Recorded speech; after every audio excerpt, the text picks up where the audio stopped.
Right now, as you read this sentence, something inside you is dying. Don't panic, something inside you is also being born. In the time it takes you to watch this video, roughly 100 billion of your cells will die and be replaced by new ones. You won't feel a thing, you won't notice.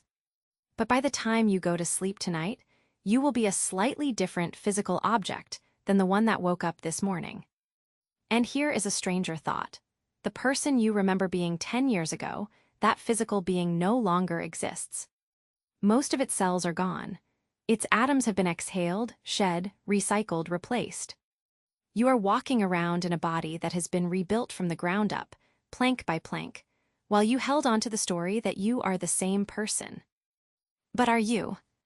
Here's the claim I want to convince you of. The human body is not one thing that ages. It is a mosaic of different ages, a riot of parts that turn over at radically different speeds, from days to never. Most of your body is younger than your last birthday cake. But some parts of you were there at your birth, and they will die with you. And this fact raises a question that philosophers have been fighting over for 2,000 years. If every replaceable part of you eventually gets replaced, what exactly makes you, you? Start with one number. The average human body contains about 30 trillion cells. And every single day, roughly 330 billion of those cells die and are replaced. That is about 1% of you, dismantled and rebuilt, silently every 24 hours. You exhaled some of those dead cells with your last breath. You will swallow more of them with your next sip of water. The turnover is so massive and so quiet that you have lived your entire life inside a construction site and never heard a single hammer. Let me start with the fastest rebuilders, the surfaces that meet the world. Your small intestine replaces its entire lining every 2 to 5 days. The cells that absorbed your breakfast this morning will be gone by Wednesday. This is not a design flaw. It is a survival strategy. Your gut is a war zone. Acid, bacteria, enzymes trying to digest you from within, and the body's solution is not armor. It is speed. It replaces the battlefield faster than the enemy can destroy it.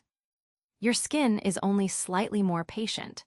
The outermost layers of your epidermis are replaced every 2 to 4 weeks. The dust that gathers on your furniture, a significant fraction of it is you. In a single year, you shed about 1.5 pounds of skin, roughly the weight of a hardcover book. The you that touched a doorknob last month is now scattered across your hallway floor. Your red blood cells, the vehicles that carry oxygen to every organ, have a lifespan of about 120 days. That means since the start of the year, every single red blood cell that was circulating in your body has been replaced at least once. The cells that carried oxygen to your brain while you read the first sentence of this script are already dead. Their replacements are on their 3rd or 4th round trip between your lungs and your fingertips, and you have no way of telling them apart. Even your immune soldiers, the neutrophils, the white blood cells that fight infection, last only 6 to 7 days. The immune system that defended you last Tuesday was demolished by Saturday, and its replacement crew has already forgotten the battle it won. So in less than half a year, your gut lining, your skin, your blood, your immune system, some of the most functionally essential parts of you, have been replaced entirely. You are wearing a new body without having gone shopping, but not everything is in a hurry. Some organs rebuild on timelines that span your entire adult life. Take your liver. Its hepatocytes replace themselves roughly every 200 to 500 days. But the truly astonishing part is what happens when you damage it. You can lose up to 75% of your liver, surgically remove 3/4 of it, and it will grow back. Not scar over, not patch itself, fully functional to its original size. This capacity is so remarkable that the ancient Greeks appear to have known about it. The myth of Prometheus, the Titan chained to a rock in the Caucasus Mountains, his liver devoured by Zeus's eagle each day and regenerating each night, is not just a story. It is quite possibly the oldest surviving medical observation in human history.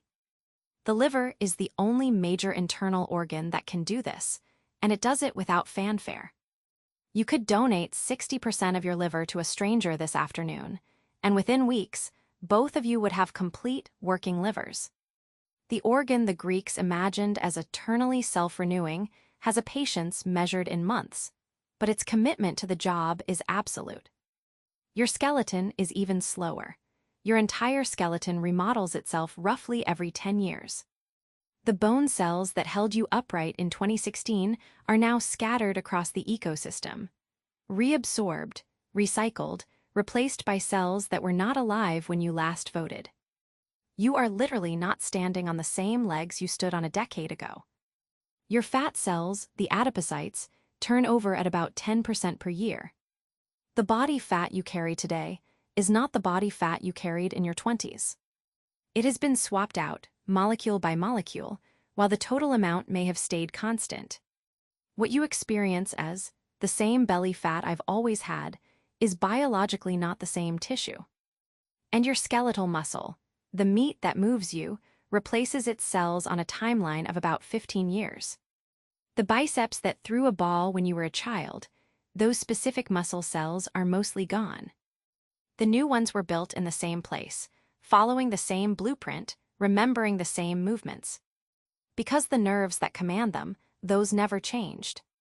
Now you might be wondering, how do we actually know any of this? How can you possibly date a cell inside a living human being? The answer is one of the strangest stories in the history of science, and it starts with nuclear weapons. Between 1955 and 1963, the United States, the Soviet Union, and other nuclear powers detonated hundreds of atomic bombs above ground. Those explosions did something to the atmosphere that had never happened before in Earth's history. They nearly doubled the amount of radioactive carbon-14 in the air. Every living thing on Earth, every tree, every animal, every human being incorporated that spike of carbon-14 into its DNA at the moment its cells divided. Then, in 1963, the Partial Test Ban Treaty stopped the above-ground tests. And that artificial carbon-14 began to decline, steadily, year after year, as the oceans absorbed it. Its atmospheric concentration has been having roughly every 11 years. In 2005, a Swedish stem cell biologist named Jonas Frisén at the Karolinska Institute realized something extraordinary. When a cell divides, it builds new DNA, and that DNA locks in the atmospheric carbon-14 level of that exact moment, like a timestamp. So by measuring the carbon-14 content in a cell's DNA and comparing it to the known atmospheric curve, Frisén could calculate when that cell was born. Humans had turned the planet into a radioisotope laboratory, and nobody noticed until 40 years after the test stopped.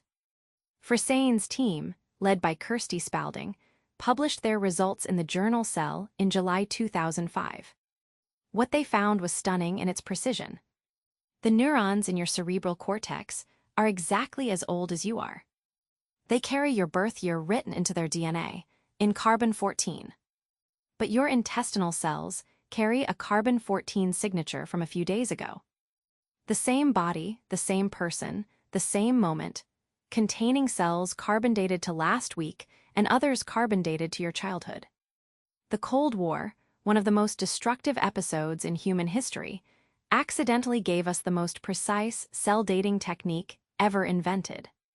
But Frisén's most unsettling finding was not on the fast end, it was on the slow end. The neurons in your cerebral cortex, the part of your brain that thinks, remembers, and holds everything you call you, they never, or almost never, replace themselves. The brain cells that formed your first memory are still alive inside your skull right now. They have been firing and resting for decades. They have consumed more oxygen than any other cells in your body, run a continuous electrical conversation for 30 or 40 or 80 years, and they have never been relieved of duty. This is not limited to the brain. The muscle cells of your heart, the cardiomyocytes, replace at a rate of less than 1% per year. After the age of about 25, most of your heart's muscle cells are with you for life. The heart that broke when you were 17 is literally, physically, still beating in your chest. The lens cells of your eyes are even more absolute. They were formed before you were born, and they never, ever divide. You are seeing the world through cells that have been looking at it since before your first breath. And female egg cells, the oocytes, are formed in a female fetus before birth and never regenerate. Every woman is born with all the egg cells she will ever have. In a very real biological sense, the egg that became you existed inside your grandmother's womb, because your mother was born already carrying it. Now, I know what you might be thinking. If most of me is replaced, and some of me isn't, what actually makes me the same person over time? This is not a new question. The Greek historian Plutarch, writing in the late 1st century, posed a thought experiment that has been tormenting philosophers ever since. The Athenians kept the ship of their founding hero Theseus on display for centuries. As each wooden plank decayed, they replaced it with new timber. Eventually, every single original plank had been swapped. Was it still the same ship? And if not, at exactly what point did it stop being Theseus's ship? When the first plank was replaced, the 100th, the last one. Thomas Hobbes, writing 17 centuries later, added a ruthless twist. What if someone had collected all the discarded original planks and rebuilt a second ship from them? Now you have two ships, the continuously maintained one and the one built from the original parts. Which one is the real ship of Theseus? You are the ship of Theseus. Most of your planks have been replaced, some have not, but the planks are not the real problem. The real problem is that nobody agrees on what the word same means when applied to a living thing that persists through time. Some philosophers, following John Locke, argue that memory and psychological continuity are what make you you, not the physical substance. If a river is never the same water twice, it is still the same river because the pattern persists. But if that is true, what about the parts of you that have not changed, the neurons that hold your memories? If those neurons, too, were somehow gradually replaced while preserving the information they encode, would you still be you? Most people feel, intuitively, that the answer is yes, but nobody can prove it. Buddhist philosophy, 2,000 years ago, took a more radical position. The concept of anatta, non-self, argues that there is no permanent, unchanging self at all. You are not a thing, you are a process. Like a flame that looks continuous, but is actually a chain of new combustions. Your identity is a convenient story you tell yourself about a sequence of physical states that are never, at any two moments, identical. The Buddhists arrived, through introspection, at a conclusion that 21st century cell biology now confirms with radioactive isotopes. So here is where that leaves us. You are the most complex ship of Theseus on the planet. A small number of your parts, the neurons that hold your childhood, the heart cells that raced when you first fell in love, the lens cells that first saw your mother's face. These have been with you from the beginning, and they will be there at the end. But most of you has been replaced many times over. Your skin, your blood, your gut, your bones, they are recent arrivals, newcomers renting space in an old house. And here is the thing I find beautiful rather than frightening. You are not the same physical object you were 10 years ago, but you remember being that person. The continuity is real even if the substance is not. You are a pattern that persists across 330 billion daily deaths, a story told on a constantly rewritable medium that somehow never loses the plot. You are not who you were, you are also not who you will be. And that is exactly what makes you, you.